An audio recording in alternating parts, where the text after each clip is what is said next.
The following program was made possible by a grant from the Pew Charitable Trusts. The minimum monthly payments due, APR 22.65% for best rate, 24.65% for standard rate. Minimum finance charge 50 cents. See cardholder agreement for details. Offer ends Sunday.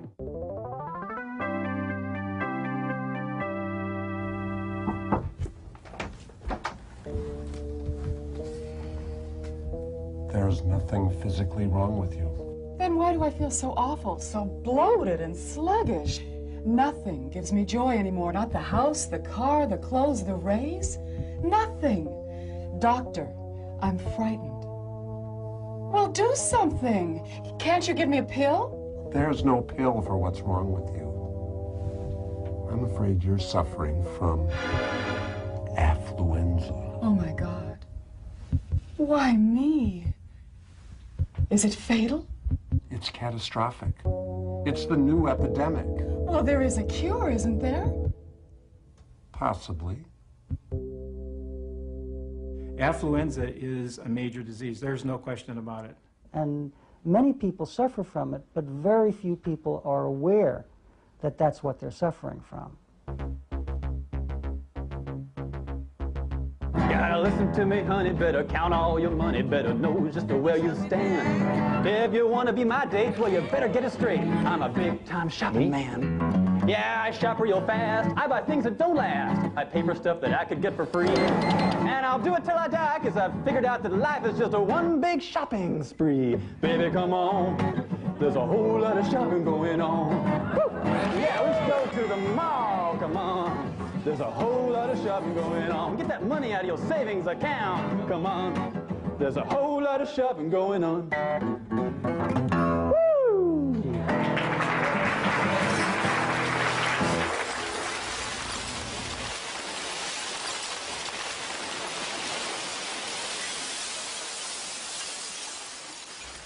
Hi, I'm Scott Simon. Are you spending more now but enjoying it less? Millions of Americans apparently are. We're filling our lives with things and then telling public opinion pollsters and clergy and psychiatrists and friends that we feel empty inside. Never before, it seems, has so much meant so little to so many. There's a universal feeling in this nation that we've become too materialistic, too greedy, too selfish, too self-absorbed, and that we need to bring back into balance the enduring values that have guided this country over generations. Some call the affliction affluenza. Untreated, it can cause permanent discontent. Affluenza's costs and consequences for us, for our families and communities, for future generations, and the earth itself are immense, though often concealed. We human beings, especially in this century, have been producing and consuming at a rate that far exceeds the ability of the planet to either absorb our pollution or replenish the stock. It's going to hurt a bit. Affluenza can be cured, but the virus is very contagious. Why now, pay later? And it's been spreading for quite a while. I want a Corvette. I want a Pontiac too. Let's go all out and buy a Cadillac too. I can hardly wait for this dream to come true. Are you old enough to remember the 50s, that golden age of prosperity following the Second World War? It's a great life, eh, Bob? And tomorrow will be even better for you and for all the people.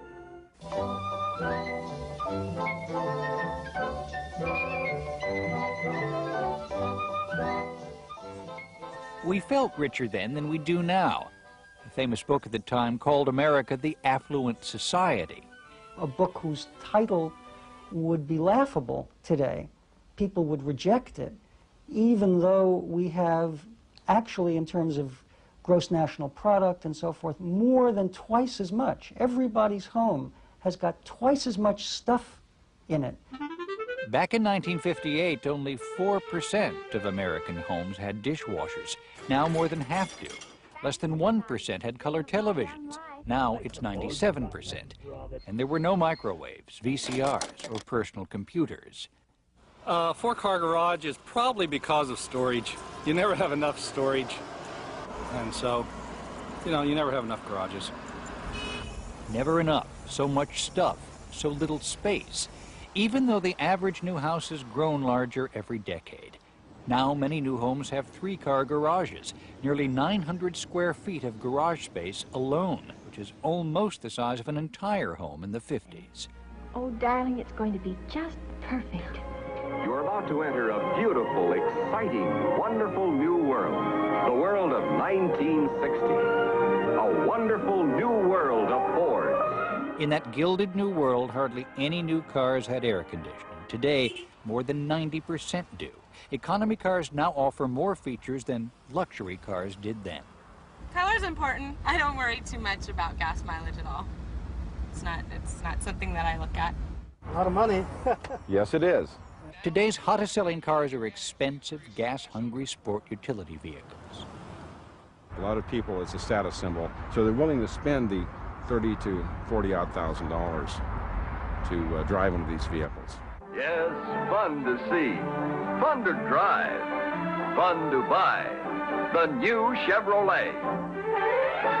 Just as they did in the 50s, new cars still help us keep up with the Joneses. But these days, we find it more appealing to fly. We fly 25 times as much as we did then. Sometimes we fly just to shop. Don't just stand there. Give me your credit card. Well, those East Coast stores really knock me out. They leave the West behind. Potomac Mills attracts more visitors than any other site in Virginia. This shopping mall is such a popular tourist destination, airlines offer excursion flights here from distant cities. And where are you from? Dallas area. Potomac Mills is a discount supermall divided into what are euphemistically called neighborhoods. Shopping malls have really become the centers of many communities. Children, as well as adults, see a shopping center as just the natural destination to fill a bored life. 70% of us visit malls each week, more than attend churches or synagogues. On average, we shop 6 hours a week and spend only 40 minutes playing with our children. You shop, spend money, what else matters? It's a happy-go-spending world, reflected in the windows of the suburban shopping centers where they go to buy. By 1987, America had more shopping malls than high schools. 950 mugs that were... Few mall shoppers come with any intention of purchasing a particular product. Most buy largely on impulse. Oh, party snacks. As this old sales training film suggests, that's no accident. And here's that most important store decision of all, the impulse purchase. To make people hungry for as many things as possible. Hungry enough to buy a lot more than they plan to. Buy the half-price dress. The cocktail party will come. Have you been to Potomac Mills this month? It was an ingratiatingly clever ad campaign that first lured me to Potomac Mills Mall. Shopping is therapy. Listen to that little voice in your head. Shop, shop, shop, shop. You can buy happiness. Just don't pay retail for it. But even wholesale, the price is higher than most of us seem able to afford. In fact, the percentage of Americans calling themselves very happy reached its highest point back in 1957. The psychological reality of people is that almost our entire orientation to how we are doing is based on comparison. That's why, as an entire society grows, people don't feel any better because they're still in the same relative position. There's the sense of being on an endless treadmill and of never getting to where you thought you were going to get. Still, we keep on increasing our consumption, partly by saving less and working more. In our research, we hear the same refrain all the time from people. I have no life.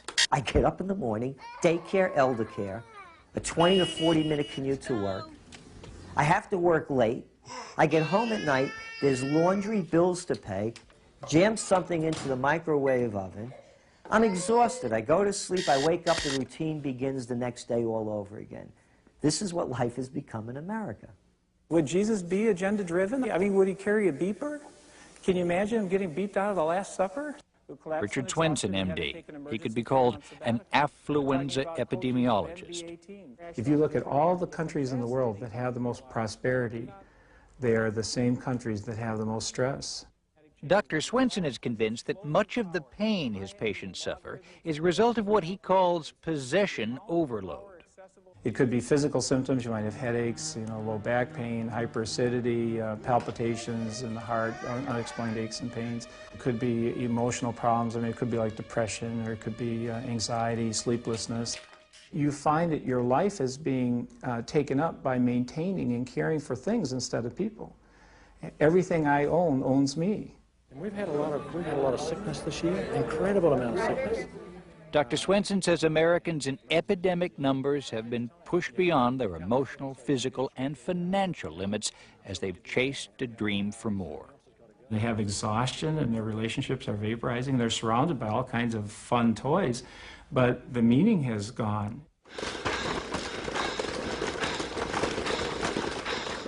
The secret to a good relationship can be found in new strawberry kiwi jello. New improved Trident.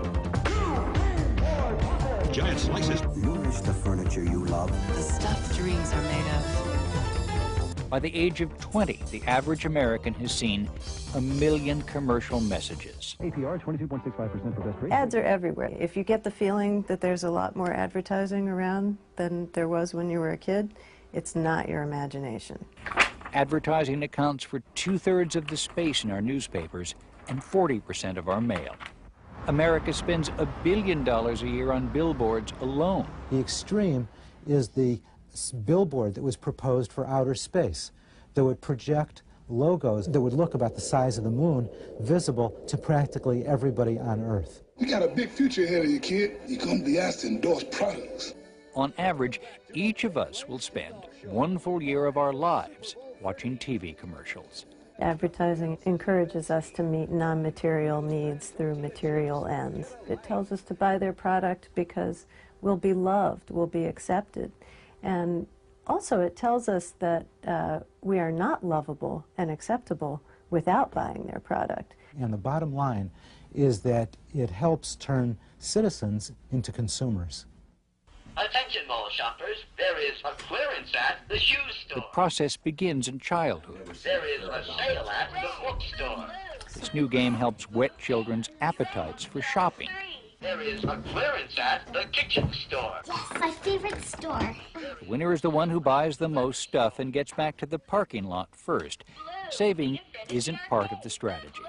60% of all Americans say that our children are not just materialistic, they're very materialistic. That's actually good news to some people. Children are the fastest growing segment of the consumer market.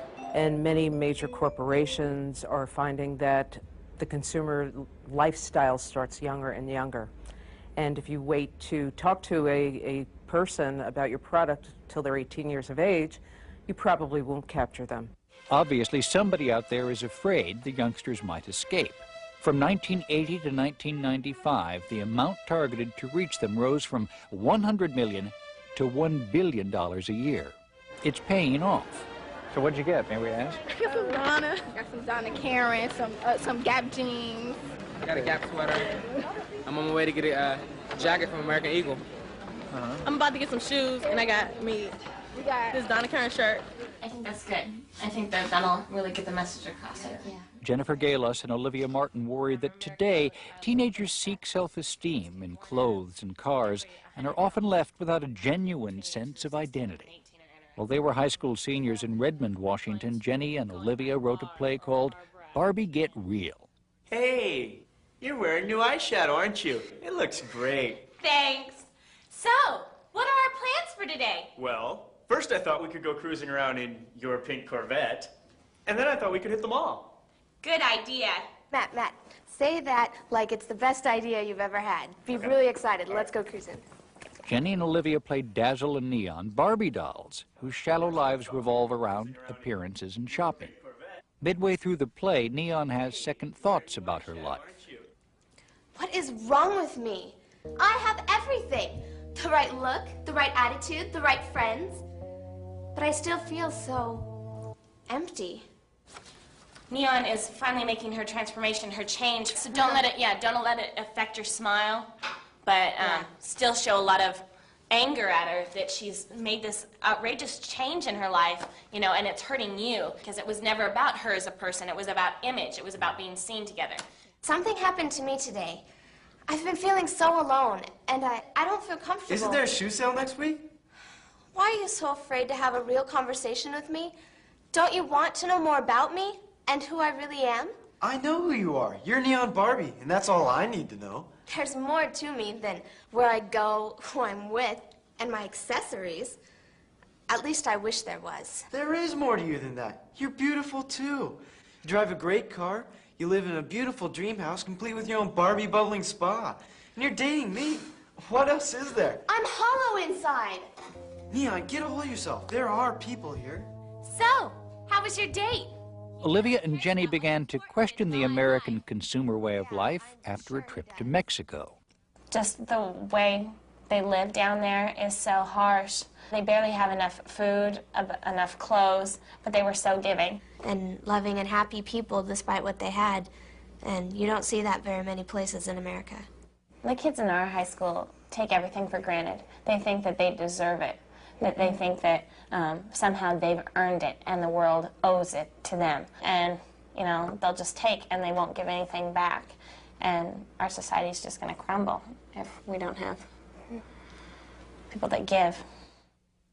After performing Barbie Get Real, Jenny and Olivia gave all the money they made to Habitat for Humanity, which builds housing for the poor.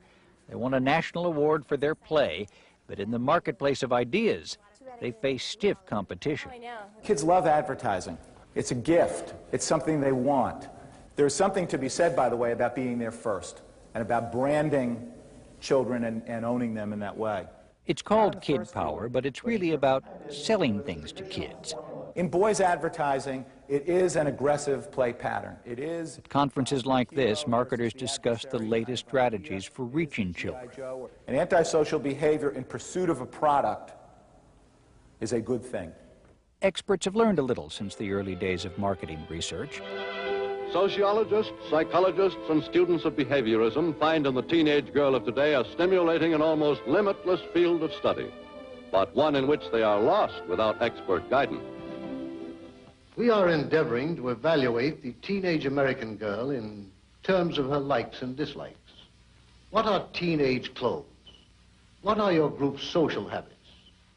Over the course of the past 10 or 15 years, there's been a great boom in kids' research and kids' marketing. We're going into store aisles and watching them shop with their parents.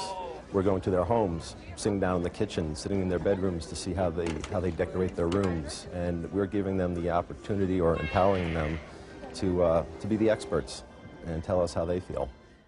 So kids, get it now. Ask your parents to use their credit cards and call 1-800-BUY-MORE.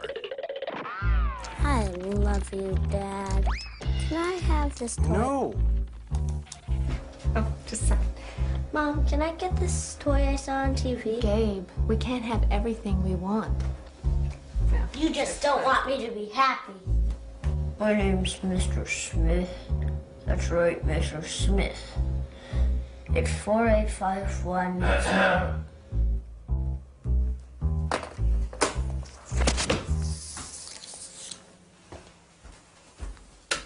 You can't stop me. There's always Grandma. Ads have always accompanied children's programs, but today's marketing strategies are not limited to television. Children in this society are a cash crop to be harvested. Alex Molnar is the author of Giving Kids the Business, the study of the commercial penetration of American schools. Marketers are attempting to exploit this market very aggressively because schools represent one of the few relatively ad-free environments left in our culture. Parents would be shocked if they saw some of the materials that are sent to schools allegedly to help their children learn. They're nothing more than corporate come-ons. School children discuss good and bad hair days with materials provided by Revlon. They study geothermal energy by eating Gushers fruit snacks. It is laughable on its face that corporate executives who go around thumping the tub for world-class academic standards sign off on programs that would seriously propose that children should learn the history of Tootsie Rolls. Kansas Governor Bill Graves, a Republican, will appoint someone to fill the vacancy maybe as early as next week.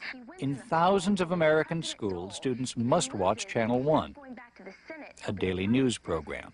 And we'll have more Channel 1 news in a minute. Along with the news comes commercials.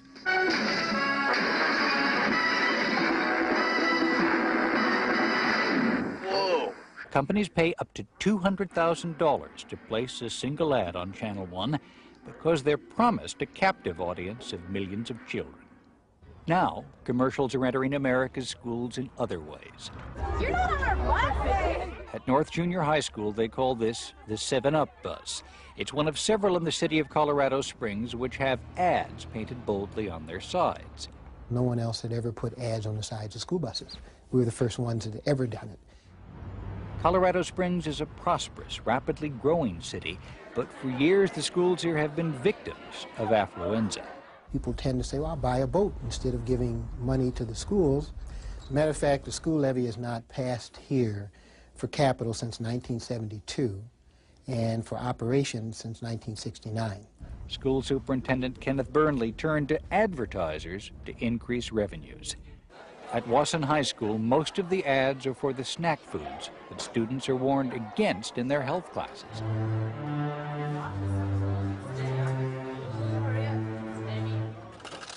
We are allowing things to creep in one by one that distract from learning. I think there is a great deal more emphasis by students on materialism. I'm afraid the way our nation's going, we are becoming preoccupied with material things at the expense of our children. Do you feel like if you're not wearing the latest, the best, that would hurt your self-esteem or you would be put down? I do. It's like if you wear something generic and you're walking down the halls, you feel like everybody's looking at you. You notice everybody else wearing Nike and thing and stuff. So it is it's a big deal. Yeah. Of course, many young Americans are adopting consumerism as their credo. So many of the adults they see are already in above their heads. The wedding was so good we almost have it paid off. And that's where the whole ball started rolling. We started out thinking pretty much we could finance the world, and we tried, but didn't work. The story of the Adams family of Colorado Springs is one that's become all too familiar throughout America. 18, I got a Mervyn's credit card. With that, I managed to get my Visa card, and then Cindy, she managed to get her Visa card, and we ended up with lots of Visa cards to begin with. Keaton and Cindy Adams married in 1990 and soon began buying lots of things for their home, all on credit. Furniture, couches, love seat, end table, coffee tables, entertainment center. What's another $25 a month? I mean, that's the thought process you go through. And then we found ourselves making minimum payments all over the place to the point where we couldn't. And then when we started to get 2 months behind, 3 months behind, the arguments ensued. We started fighting. They were $20,000 in debt. We were screaming divorce. Finally, we just ended up reaching a breaking point. They called on the car. So what'd they say? It could be $600. In 90% of divorce cases, arguments about money play a prominent role. But Keaton and Cindy didn't get divorced, they got help when a debt collector referred them to consumer credit counseling. So you have something set up to repay this debt. The clients apparently had financed some medical bills. Can you have them call Chris at Consumer Credit Counseling? These days, the phones are busy at the Consumer Credit Counseling Service, an international network with hundreds of offices throughout the United States. When a person comes to Consumer Credit Counseling, the first thing we do is cut up the credit cards. That whole availability and ease of use of credit, I think, makes it real hard for people to remember that they're dealing with real money. Americans possess more than 1 billion credit cards. Fewer than a third of us pay off our balances each month. Credit card debt tripled in the 1980s. Not including real estate and mortgages, we're carrying over $1 trillion in debt. In 1996, more than 1 million Americans declared personal bankruptcy, more than graduated from college. Do you have money jitters? Ask the obliging Bank of America for a jar of soothing instant money, M-O-N-E-Y, in the form of a convenient personal loan. When this commercial was made, Americans earned half as much but saved twice as much as they do now. Our personal savings rate is now 4%. By contrast, the Japanese save 16% of their wages. Okay, Still, for Americans, the message to spend even more is incessant. The credit card offers keep coming, with enticements ranging from temporary low rates to frequent flyer miles. Thank you. How are you? Good. Well, Each month, Cindy Adams deposits a check at Consumer Credit Counseling to pay off debts. She's learned a hard lesson. It's okay not to have the newest thing, the latest style. Our home doesn't have to be tip-top 90s condition. Lets us focus on other things that are more important than stuff. But Cindy and Keaton still feel caught when they think about their children. Even Brandon at 3 is now going to pick out his 10 favorite things and, Mommy, why can't I have it? And that's just the way things are. And that troubles Glenn Stanton of Focus on the Family. The pressure that materialism is bringing to bear on the American family today is woefully underestimated, but it is critically important. Focus on the Family. This is Kathy. May I help you? Founded by Dr. James Dobson, whose radio program reaches millions, Focus on the Family is the largest Christian conservative organization in the United States. The political ideology here is free market capitalism, though not without reservations. The market, in a very real sense, is hostile to the family. It needs to expand itself. It needs to bring in new consumers. And quite tragically, it brings in new consumers almost at any price. Do we go out after a sale, even pitting child against parent? We would contend that that is too far. Strong families spend time together, but that's less common in our consumer society, even when parents are not working. Come on, keep going, keep going. Mom's upstairs watching a movie on the VCR. Dad is on the internet.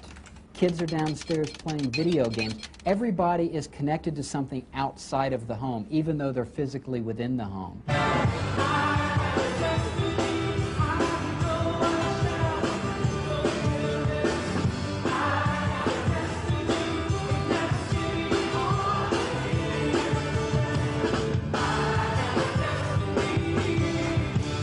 New Life Church is less than a mile from Focus on the Family. Sunday services here attract thousands of evangelical Christians.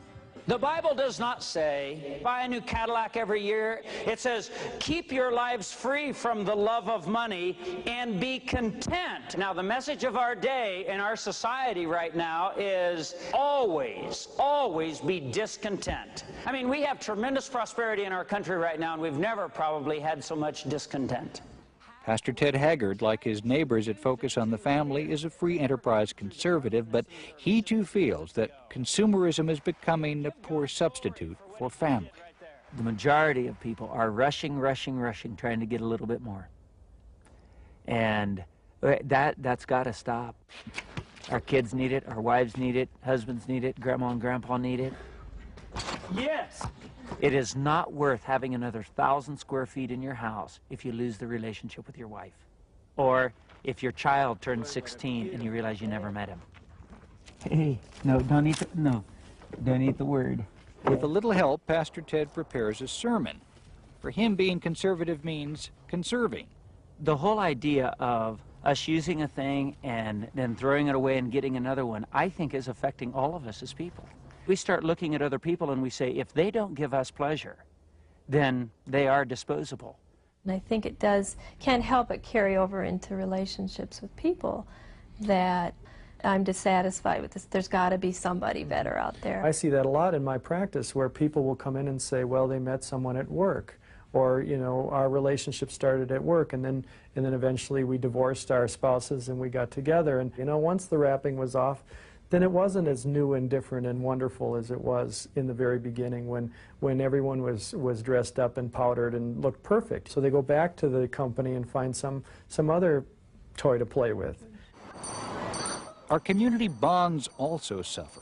The Salvation Army reports difficulty finding volunteer bell ringers. Participation in civic organizations and activities has been declining over the past 20 years. All our attention is being pulled in the wrong direction. In trying to run that rat race, we don't have the time to volunteer down at the soup kitchen, to volunteer at church, to go visit the old folks' home, to pay some time and attention to people who need us. Affluenza affects people across all income barriers. People who have a lot but want more then feel themselves almost empty inside once they get more. And people who want for life's basics but still find themselves almost taunted by glittering embellishments. And in recent years, the gap between the two groups has been growing.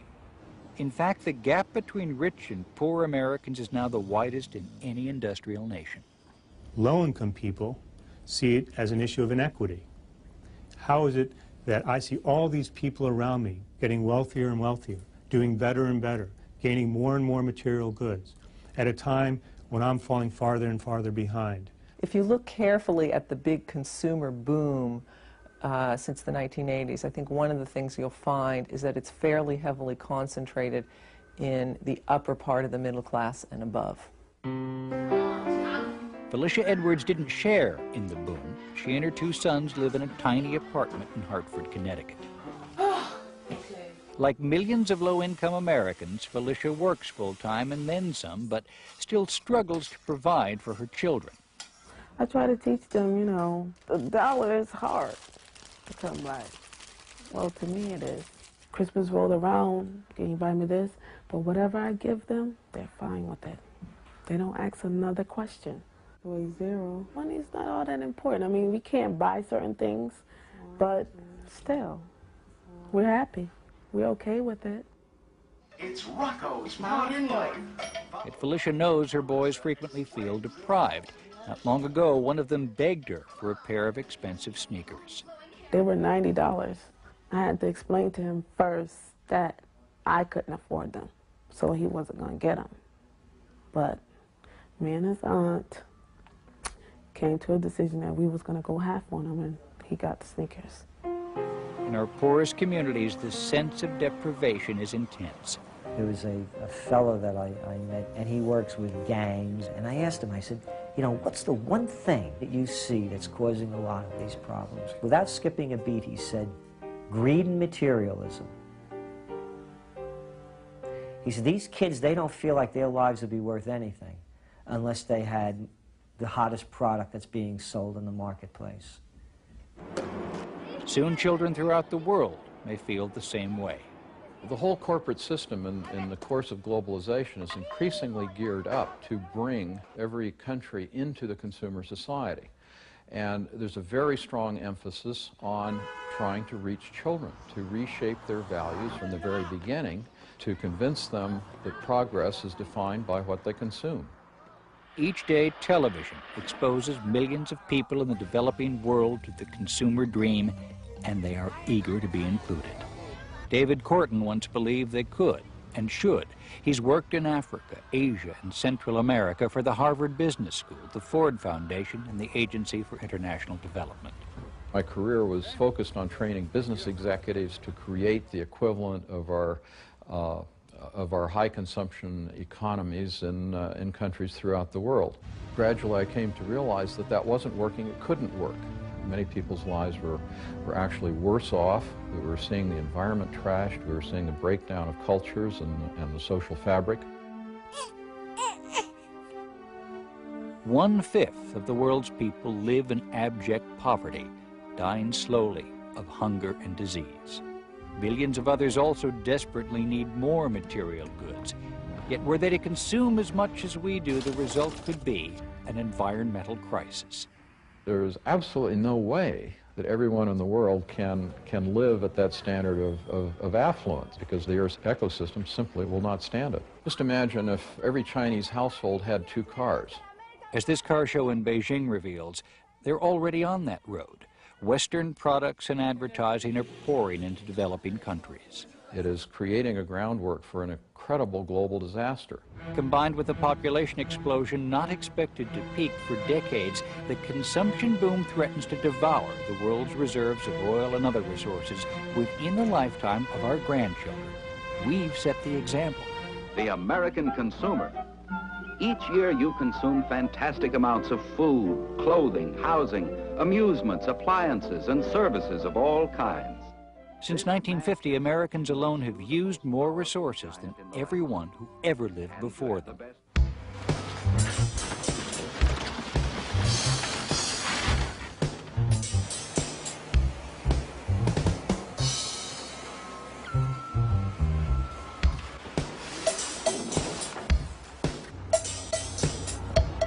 Each of us uses up 20 tons of basic raw materials annually.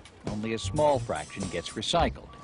We are ruthlessly cutting down the world's forests, degrading our lands, destroying the climatic systems, all in the quest for money. We Americans throw away 7 million cars a year, 2 million plastic bottles every hour, enough aluminum cans annually to make 6,000 DC-10 airliners. Our total yearly waste would fill a convoy of garbage trucks long enough to reach halfway to the moon. Our rivers and oceans are already clotted with pollution. Increased emissions of carbon dioxide and other gases accelerate global warming. Affluenza, that disease of consumerism, is spreading around the world. So it's really critical that we here in North America begin to alter our patterns of consumption and set a better example for the rest of the world of what the good life really is, or none of us are going to have a good life. According to historian David Shai, the idea that the good life is a simpler, less acquisitive life runs deep in our heritage. Simplicity is an ancient, even a primordial ideal. The Greeks referred to it as the middle way, that midpoint between luxury and deprivation. Give me neither poverty nor riches, reads the book of Proverbs. The New Testament is filled with warnings about the dangers of wealth. So when the Puritans arrived in the New World, one of their major premises was their desire to try to create a Christian commonwealth that practiced simple living. Waste not, want not, wrote Benjamin Franklin. In colonial America, habits of thrift persisted alongside desires for luxury. Even 19th century Americans still had more respect for thrift than for spendthrifts, and the word consumption meant something different then. If you go back to Samuel Johnson's Dictionary of the English Language, to consume meant to exhaust, to pillage, to lay rent, to destroy. In fact, even in our grandparents' generation, when someone had tuberculosis, they called it consumption.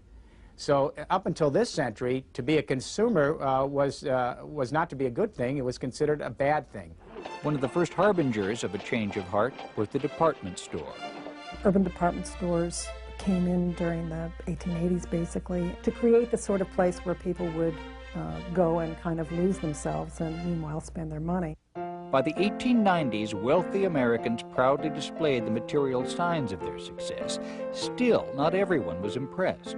In the late 19th century, there was another major revival of American interest in simple living. Theodore Roosevelt was one of the foremost proponents of a simpler life for Americans during this period. Roosevelt was quite candid in saying that for all of his support for American capitalism, he feared that if it were allowed to develop unleashed, that it would eventually create a corrupt civilization.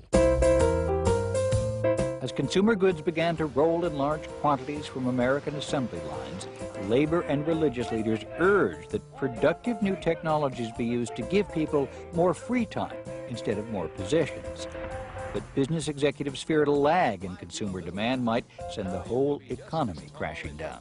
They claimed that human wants were insatiable and looked to psychology to stimulate spending. Why feel low?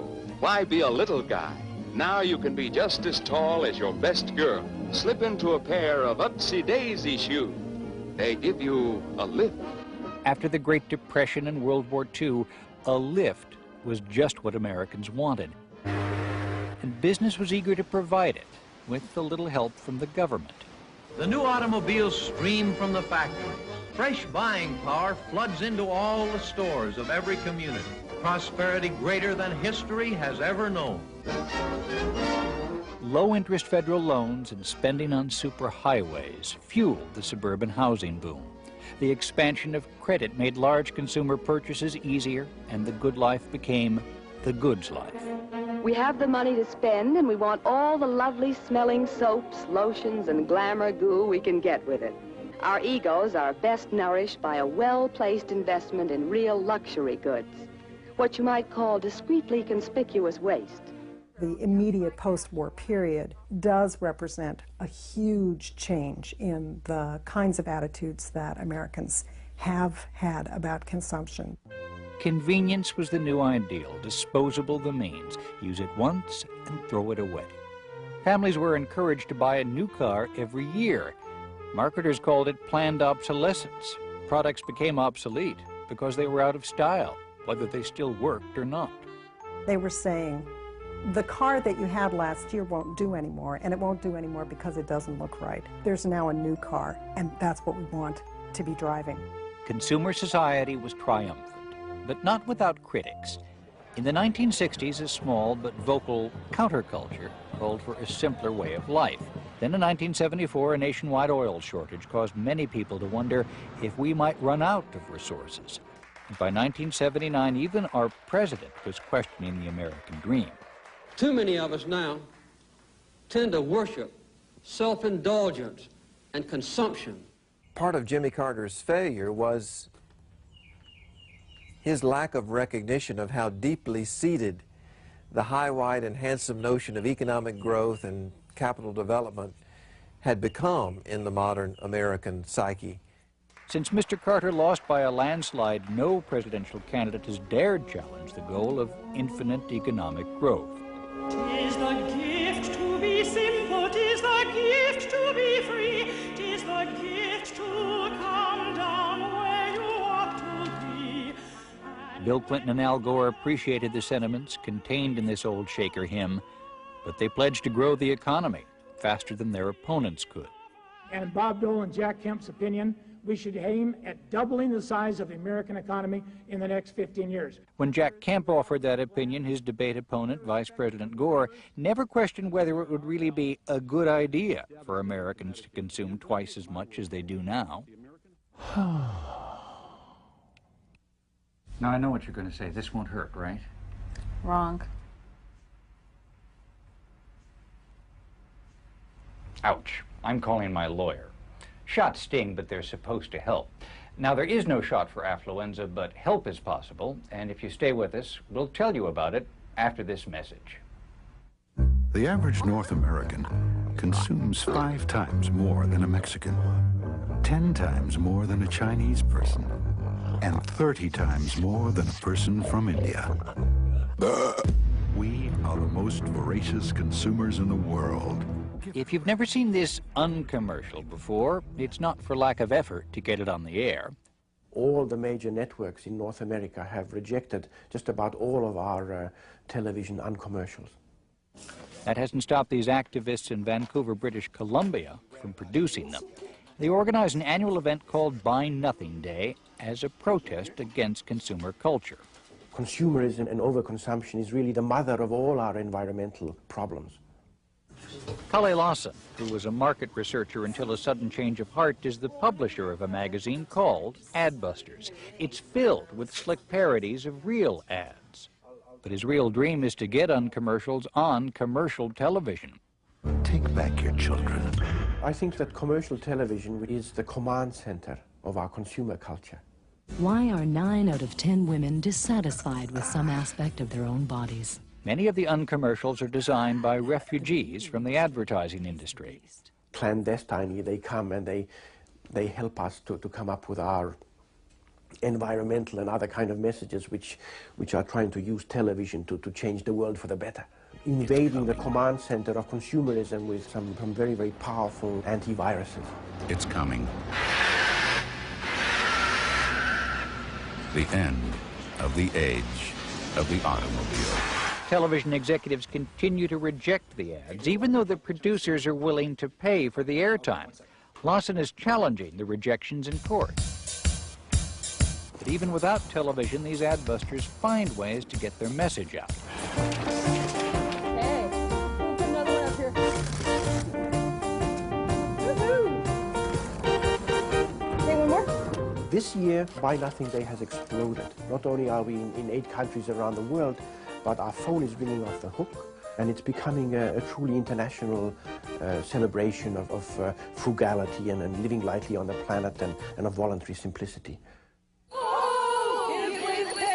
Be aware, equality for all.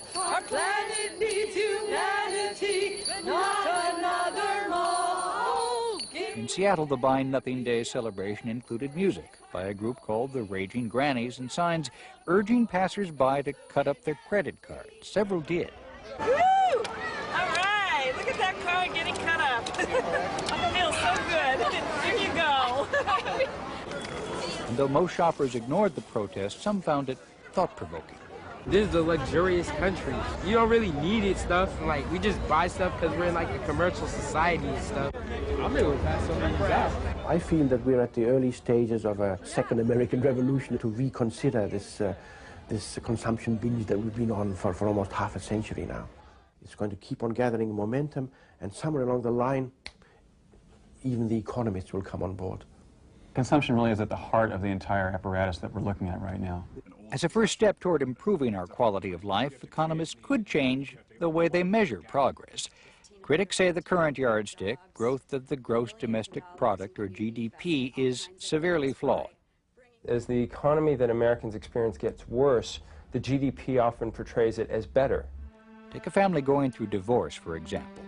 First, they have costly legal bills. Then they establish two households instead of one household. Buying and spending goes up considerably, but meanwhile, what you have is family breakdown. The more we pay the costs of affluenza, the healthier the GDP says we are. Every time a forest falls, the GNP goes up. With every oil spill, the GNP goes up. Every time a new cancer patient is diagnosed, the GNP goes up. We're amassing a large... Ted Halstead and his colleagues have developed a different measurement of economic success, the GPI, or Genuine Progress Indicator.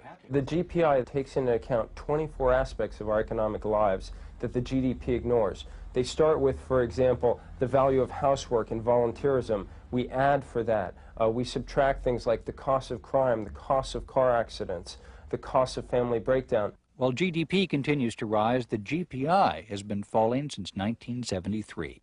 Meaning that by this measure, the overall costs of increased economic activity are starting to outweigh the benefits. There's now a gnawing sense that we're passing on a world of social, environmental, and economic debt to our children. Joe Dominguez would agree, and for more than 20 years, this former stock market analyst has been doing something about it. When I was on Wall Street, I saw that people that had more money were not necessarily any happier. They had just as many problems as the folks that lived in my ghetto neighborhood where I grew up.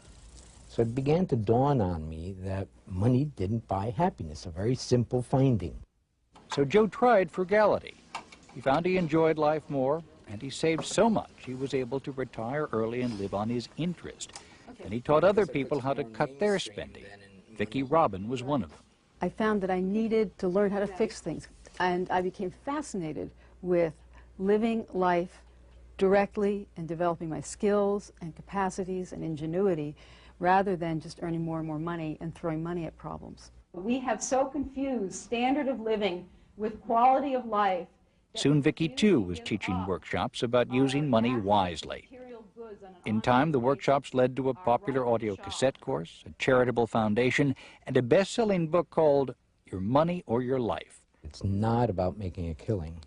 It's not about how to buy real estate with no money down or anything of that sort. It's simply how to handle your existing paycheck in a much more intelligent way than the way that you've been handling it. That means carefully re-examining your spending habits and asking if what you buy is really worth the extra working hours it will cost you. It's the stuff that our grandparents knew. You know, her grandma read the book before it came out. And after she read, the next day she came into us and said, "You're going to publish this? Everyone knows this. You're crazy." After only 3 months, my spouse and I are out of debt. We have become more at peace with money in our life. This was in Portland. But thousands of readers have found the book to be a revelation. They follow its 9-step program and find themselves lowering their expenses by an average of 25%. The correspondence that we've gotten indicates that people from every income bracket are using this program. Obviously, the steps will be far more fruitful, far more effective for people in the lower income brackets. simply because they're the ones who need to know how to stretch a buck. Oh, good point, Vicki, good. Good point, got that. Joe Dominguez and Vicki Robin each live comfortably on $7,000 a year while donating all royalties to their foundation. Other Americans are finding their own ways to live better with less. One solution is co-housing.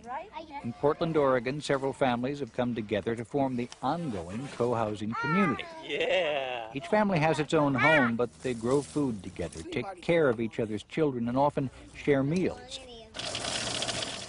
They buy groceries in bulk and lower their expenses in various ways. A recent study found that co-housing families use half the energy and produce only half as much waste as typical households.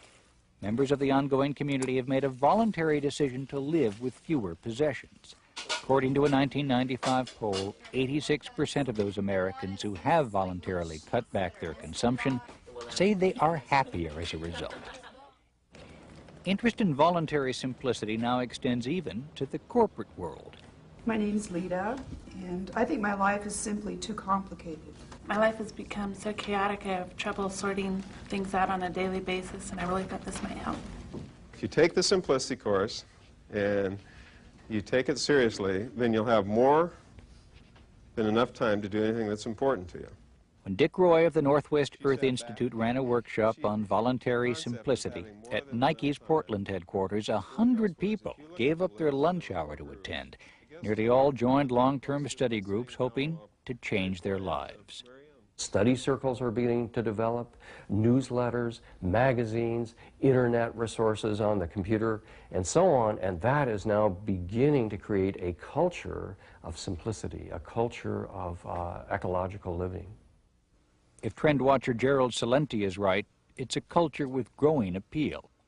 In our 17 years of trend tracking, never before have we seen an issue that is gaining such global acceptance as voluntary simplicity. In 1996, we estimate about 5% of the baby boom population are practicing a very strong form of voluntary simplicity. By the year 2000, we estimate that number is going to be up to 15%. They're finding a cure for affluenza. They get rid of their stress, and they say, you know, I like living like this a lot better. How did I live like that before? And it's not just boomers. Salenti sees growing evidence that young Americans are also beginning to rebel against consumerism. Today's teens and preteens are going to be tomorrow's revolutionaries. They're going to be very anti-materialistic. These young activists hope he's right. Telling them, you're stupid, you're ugly, you're not popular, unless you buy this product. And it sickens me. When Youth for Environmental Sanity members from around the world met recently, much of their discussion was about living simply and assuring a future for all generations to come. It need not be a future of deprivation. Studies suggest that the Earth could sustain a standard of living nearly as comfortable as our own for every human being on Earth. But that would demand social as well as personal change. It would mean investing in non-polluting, energy-efficient technologies, producing goods that last longer and require fewer resources, carefully reusing and recycling, rewarding frugality while penalizing waste, narrowing the gap between rich and poor, committing ourselves to economic stability instead of infinite expansion. Your mouth feels clean, your throat refreshed, as cool and as clean as a breath of fresh air. A generation ago, Americans watched ads like this and nobody laughed. Attitudes about smoking have certainly changed. Today, with growing evidence that overconsumption may also be hazardous, it's time perhaps for another attitude adjustment. And what might we gain? Stronger families and communities, shorter working hours and less stress, a better way of life. Think about it. Think about all the money we spend to fight various diseases. And then remember, affluenza is one malady we can cure by spending less money, not more. Thanks for being with us. I'm Scott Simon.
The preceding program was made possible by a grant from the Pew Charitable Trusts.